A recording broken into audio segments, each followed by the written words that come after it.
Hi friends, ಇವತ್ತಿನ ವಿಡಿಯೋದಲ್ಲಿ ಯುವ Nidhi self declaration March month ಇದು ಅಪ್ಡೇಟ್ ಬಂದಿದೆ.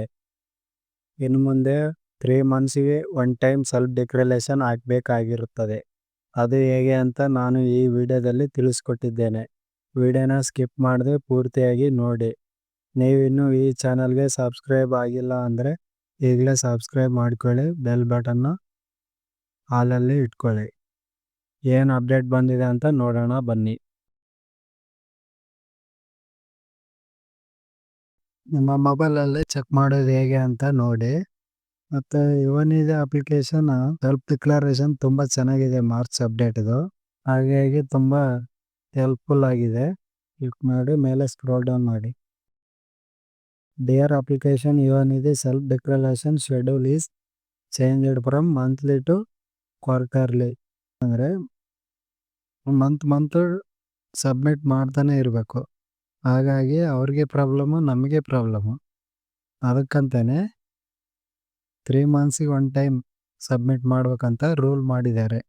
ಇವಾಗ ಎಕ್ಸಾಂಪಲ್ ಫೆಬ್ರವರಿಗೆ ಸಬ್ಮಿಟ್ ಮಾಡಿದ್ದೀರ, 3 ಮಂತಿಗೆ ಹೇಗೆ ಸಬ್ಮಿಟ್ ಮಾಡೋದು ಹೆಂಗೆ ಅಂದರೆ, ಫೆಬ್ರವರಿಗೆ ಸಬ್ಮಿಟ್ ಮಾಡಿರ, ಮಾರ್ಚ್, ಏಪ್ರಿಲ್, ಮೇ ಮತ್ತು ಮೇಗೆ ಸೆಲ್ಫ್ ಡಿಕ್ಲರೇಷನ್ ಆಗಬೇಕಾಗಿರುತ್ತದೆ. ಮೇ ಆದಮೇಲೆ ಜೂನ್, ಜುಲೈ, ಆಗಸ್ಟಲ್ಲಿ ಸಬ್ಮಿಟ್ ಮಾಡಬೇಕಾಗಿರುತ್ತದೆ. ಆಗಸ್ಟ್ ಆದಮೇಲೆ ಸೆಪ್ಟೆಂಬರ್, ಅಕ್ಟೋಬರ್, ನವಂಬರ್ಗೆ ಮತ್ತೆ ಸಬ್ಮಿಟ್ ಮಾಡಬೇಕಾಗಿರುತ್ತದೆ. ಅದಾದಮೇಲೆ ಹಂಗೆ 3 ಮಂತ್ಸಿಗೆ ಒನ್ ಟೈಮ್ ಸಬ್ಮಿಟ್ ಮಾಡಬೇಕು.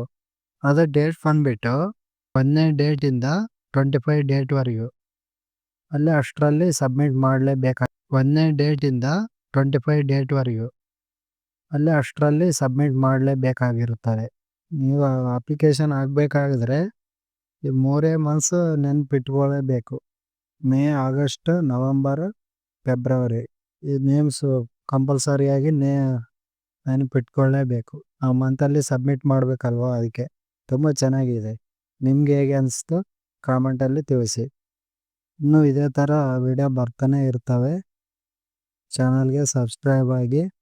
ನೆಕ್ಸ್ಟ್ ಮೇ ಮಂತ್ ಬಂದಮೇಲೆ ಸಬ್ಮಿಟ್ ಮಾಡೋದು ಹೇಗೆ ಅಂತ ವಿಡಿಯೋ ಮಾಡ್ತೀನಿ.